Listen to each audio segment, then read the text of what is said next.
Welcome to After Dark Chronicles, where the real stories come out. When the sun goes down, the truth comes up. Tonight's story: a man's fiancée gave him an impossible choice. Fire his loyal assistant of 5 years, or lose his marriage forever. She had done nothing wrong. She was married, with kids, completely professional, but his fiancée couldn't handle it. So she gave him an ultimatum that would change everything. What would you do? This is his story. This story comes from Reddit's Relationship Advice Forum, posted by a 32-year-old man who thought he had his life figured out, until one conversation destroyed everything. Here's what he wrote. I need to use a throwaway account because my fiancé knows my main. Reddit. I'm 32 and I run a small but successful marketing agency. 7 employees total. I started this company 5 years ago from nothing, and now we're pulling in solid 6-figure revenue. My executive assistant is Sarah. She's 41, married with 2 kids. She's been with me since day one. Literally the first person I hired. Sarah is. I can't even describe how valuable she is. She runs the day-to-day operations, manages schedules, handles client communications, keeps everything running while I focus on creative work and landing new clients. Without Sarah, my business would probably collapse. Now, my fiancée Amanda. We've been together for 2 years. Got engaged 6 months ago. Wedding is planned 3 months from now.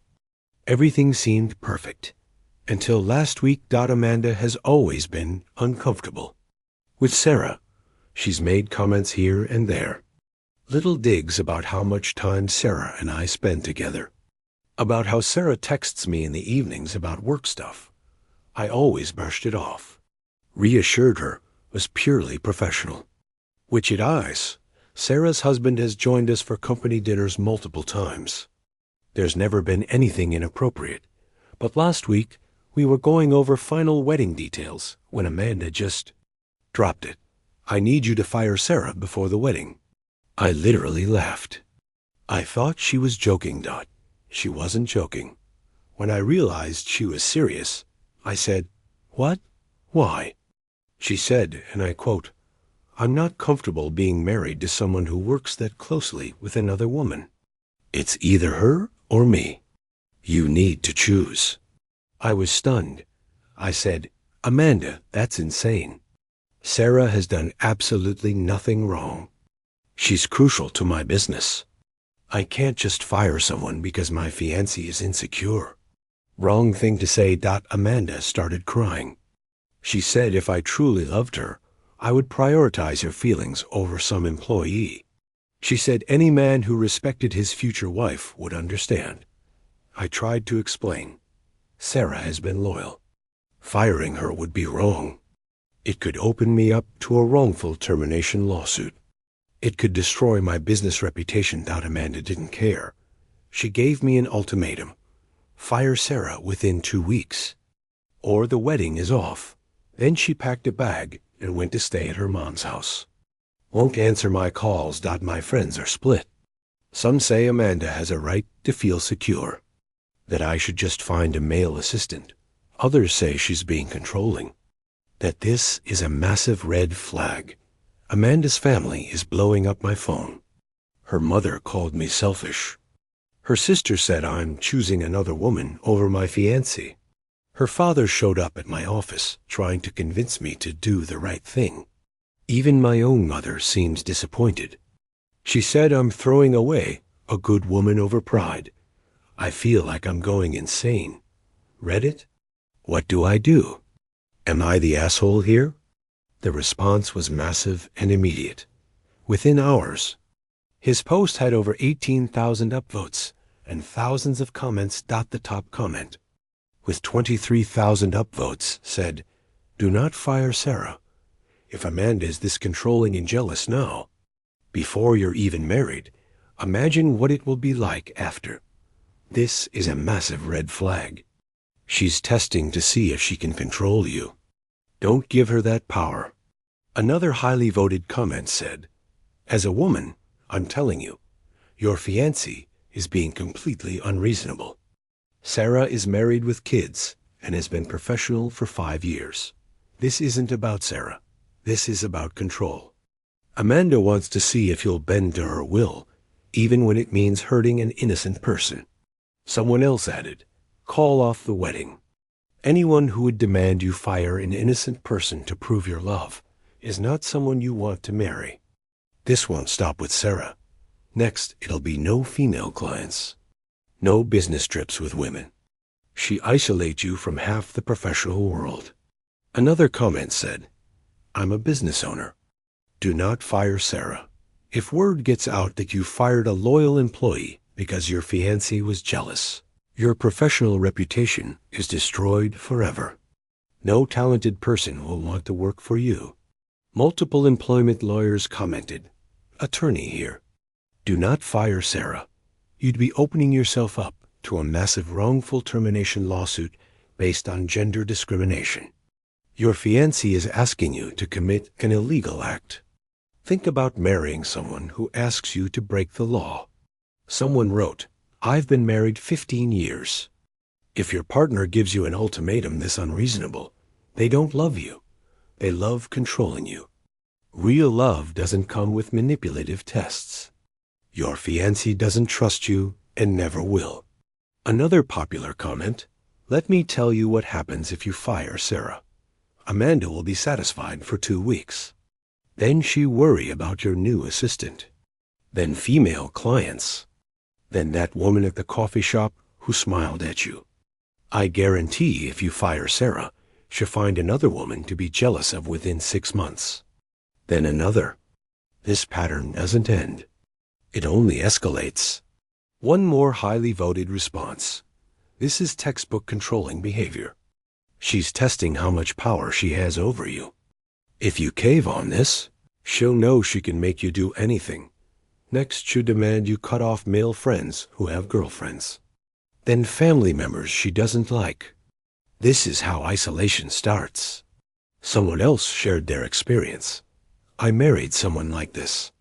Ignored all the red flags. 10 years later, I had no friends, no hobbies, no life outside of what she approved.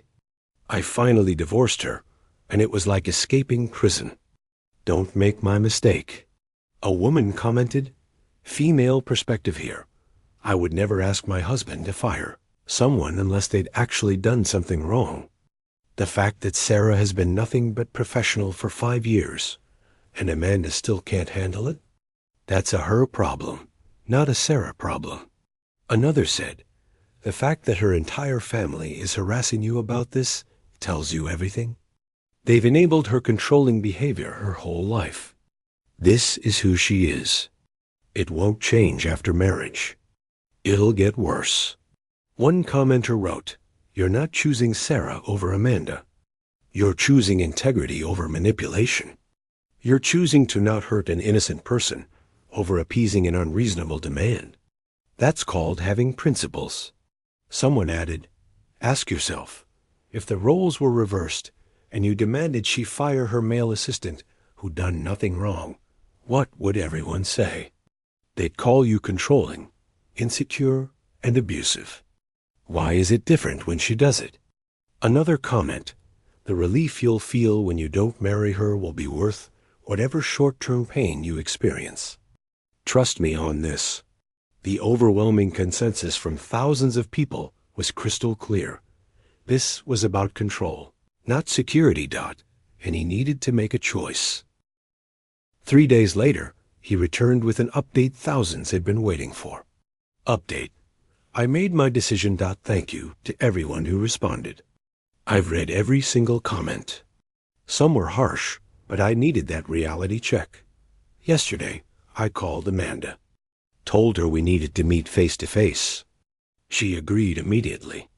We met at a coffee shop. Neutral location. When I arrived, Amanda looked exhausted. Clearly hadn't been sleeping. Part of me felt terrible. Part of me was still angry. We sat down. I said, Amanda, I love you. I want to marry you. But I cannot and will not fire Sarah. Now her face changed immediately. She started to interrupt, but I asked her to let me finish. I explained, this isn't just about Sarah. It's about what this ultimatum says about our relationship, about trust, about respect. I offered alternatives. We could go to couples counseling. I could set clearer work boundaries. Sarah could report to my business partner instead. You could come to every company event to see it's all professional. I thought these were reasonable compromises. Amanda listened. Then she said, no, none of that works. The only solution is Sarah being completely gone. Out of your business. Out of your life, I said. That's not reasonable. You're asking me to fire someone who's done nothing wrong. That's not compromise. That's control, she said. If you loved me enough, you wouldn't question it. You'd just do it. The fact that you're choosing her over me tells me everything about your priorities. I said, I'm not choosing Sarah over you. I'm choosing to not be controlled. I'm choosing to not hurt an innocent person. Amanda started crying. Full sobbing. People were staring. She said I was cruel, that I was throwing away our relationship over pride and some woman. Then she got angry. She said, you'll regret this for the rest of your life. You'll realize what you gave up. I hope she's worth it. Then she stood up and walked out. I sat there for 20 minutes, processing. Then I made my final decision. I called off the wedding, called the venue that evening, canceled everything, lost the $5,000 deposit. Don't care. Called my family. My mother was disappointed. My father was quiet but supportive. My sister said, thank God, I never liked her anyway. Messaged the wedding party. Explained it was over. Then, the aftermath. Amanda has been telling everyone I cheated on her with Sarah. Complete lies. She's saying we've been having an affair for years. None of it is true, but the rumors are spreading. Her family has gone nuclear. Her mother has called me 30 times. Left voicemails calling me a cheater, a liar, saying I destroyed her daughter's life. Her sister created a fake Instagram account sending me messages calling me trash and saying karma will get me. Her father showed up at my house at 9 p.m. last night, yelling through the door. I didn't answer. He eventually left, but it was scary. Even some of my own family is questioning me. My mother called in tears, saying I'm throwing away a good woman over stubbornness, that I'll regret this when I'm 40 and alone. But here's the thing. After I called off the wedding, I felt relief, like a massive weight lifted. I wasn't sad. I wasn't devastated. I was relieved. That told me everything I needed to know. God, if calling off your wedding makes you feel relieved instead of heartbroken, you probably shouldn't have been getting married. I told Sarah what happened. She was horrified. Started crying and apologizing even though none of this was her fault. She offered to quit to salvage my relationship. I refused. I said, Sarah, you've been professional and loyal for 5 years. You've done nothing wrong. This isn't your fault. I won't let you sacrifice your career because my ex has control issues. She hugged me, said I was a good person. I told my business partner and team. Everyone has been incredibly supportive. They all said they saw red flags in Amanda, but didn't want to overstep. The wedding venue won't refund the deposit. $5,000 gone. But honestly, worth every penny. I think I just dodged the biggest bullet of my life. Thank you, Reddit. The update exploded even bigger than the original. Top comment. You made the RIGHT choice. The fact that you feel relieved says everything. You just saved yourself from a controlling, manipulative marriage. Congratulations on your freedom. Another. Her family calling you a cheater for having a female employee is absolutely insane. You dodged a missile. These people are delusional. Someone else, as someone who married a jealous, controlling person and ignored the red flags. Thank you for not making my mistake. This would have escalated tenfold after marriage. You saved yourself years of misery. Another comment. The fact that Sarah offered to QUIT shows she's a good person. The fact that your ex demanded, it shows she's not. You chose correctly.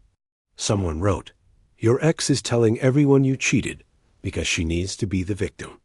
She can't accept that you ended it because of her behavior. So she's rewriting history.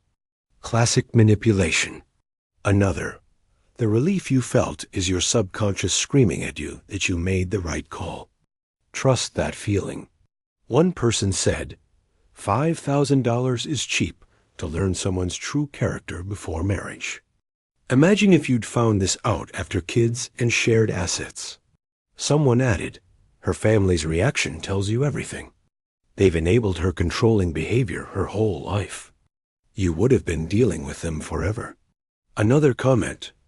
Your future wife is out there somewhere, and she won't make you choose between your integrity and her insecurity. But the story wasn't over yet. 2 weeks after calling off the wedding, he posted a final update. Final update. Some of you asked for an update. Here it is. Amanda has been trying desperately to get me back. She's sent flowers to my office.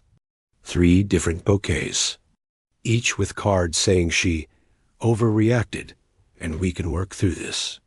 She's written long apology letters, handwritten, pages long, saying she was scared of losing me and made a terrible mistake. She's had mutual friends reach out. People I haven't talked to in months suddenly texting me saying, Amanda really loves you, and everyone makes mistakes. I haven't responded to any of it, but here's what I found out. That made me absolutely certain I made the right call. One of our mutual friends, someone I've known since college, finally broke their silence and told me the truth. Amanda had been planning this for months, not just thinking about it. Actually planning it. She had researched how to fire Sarah legally. She'd looked up wrongful termination laws. She'd even consulted with a lawyer about it before she ever gave me the ultimatum. This wasn't a spontaneous, emotional reaction to insecurity. This was calculated, premeditated. She'd been building up to this moment, waiting for the right time to drop the bomb. And here's the part that made my blood run cold. My friend told me that Amanda had confessed to her close circle of friends that once we were married, Sarah was just the beginning. She had a whole list of things she was planning to demand. No female clients in evening meetings. No business trips with any female colleagues. No lunch meetings with women unless she was present. Basically, she wanted to systematically cut me off from working with 50% of the population. She told her friends, once we're married, he'll have to do what I say. He won't be able to leave as easily. That's when I can really set the boundaries I need. Let that sink in. She was waiting until after the wedding, when divorce would be messy and expensive, to reveal her true controlling nature. This wasn't about Sarah specifically. This was never about one person. This was about control, about power, about testing how far she could push me, about seeing if I would sacrifice my integrity, my business, and innocent people's livelihoods just to appease her. When my friend told me this, I actually felt sick to my stomach, not because I was sad about losing Amanda, but because I realized how close I came to legally binding myself to someone who was actively planning to control and manipulate me. I thanked my friend profusely for finally telling me the truth. So where am I now? Honestly, I'm doing really well. My business is thriving. Actually better than ever. Sarah and I just landed our biggest client yet. A 6-figure contract that'll keep us busy for the next year. Sarah negotiated the terms brilliantly. When we got the signed contract, Sarah looked at me and said, I'm so glad you didn't fire me. We both laughed. It felt good to laugh about it. My team has been amazing. Supportive, loyal, Several of them admitted they never liked Amanda and saw red flags but didn't want to overstep. I told them that in the future, I want them to speak up if they see something concerning. I've started going to therapy, not because I'm devastated about the breakup, but because I want to understand why I ignored red flags for so long, why I made excuses for controlling behavior, why I almost married someone fundamentally incompatible with my values. My therapist has been incredibly helpful. She's helping me identify patterns and set healthier boundaries for future relationships. I've also started dating again. Nothing serious yet, but I've been on a few dates with interesting people. It's nice to remember what it feels like when someone trusts you instead of constantly questioning you. As for Amanda, I heard through the grapevine that she's telling people I manipulated her and that our relationship ending was all part of my plan to be with Sarah. The irony is almost funny. She's also apparently dating someone new already. I genuinely hope he sees the red flags faster than I did. Her family has finally stopped harassing me, though her mother did send me one final email saying I'll die alone and regret losing the best thing that ever happened to me. I deleted it without responding. Looking back on everything, I'm genuinely grateful this happened before the wedding. Imagine if I'd found out about her controlling plans after we were married, after we'd bought a house together, after we'd had kids. I would have been trapped in a nightmare. Instead, I lost a $5,000 deposit and gained my freedom, my self-respect, and a valuable lesson about red flags. To everyone who told me to run, you were right. Thank you. To everyone who said I'd regret it, I don't. Not even for a second. To everyone who shared their own stories of controlling partners, I'm sorry you went through that, and I'm grateful you warned me. And to everyone who said the relief I felt was a sign, you are absolutely correct. I feel like I got my life back. My business is thriving. My friendships are stronger. My mental health is better. I wake up every morning feeling light instead of anxious. That's worth more than any wedding could ever be. Final thoughts. If your partner ever gives you an ultimatum that requires you to hurt an innocent person, fire a loyal employee, cut off good friends, or violate your own ethics and values, that's not love. That's control. Real love trusts you. Real love doesn't test you with impossible choices. Real love doesn't demand you sacrifice your integrity. I almost learned that lesson the hard way, but thanks to Reddit, I learned it just in time. Thank you all. Truly. The final update received overwhelming support. The fact that she planned this for months is absolutely terrifying. You didn't dodge a bullet. You dodged an entire missile strike. She was waiting until after the wedding to really control you. That's genuinely sociopathic behavior. You saved yourself. This should be required reading for anyone ignoring red flags. Control always escalates. Always. The fact that you're thriving now tells you everything. The right person won't make you choose between your integrity and their insecurity. Congratulations on your freedom and your biggest client. You won on every front. To anyone reading this, if your partner asks you to fire someone, cut off friends, or isolate yourself, run. It never stops at one demand. Your therapist is right to help you understand why you ignored the red flags. That's the real work. But you did the hard part. You got out. $5,000 to escape a controlling marriage is the bargain of the century. So there you have it.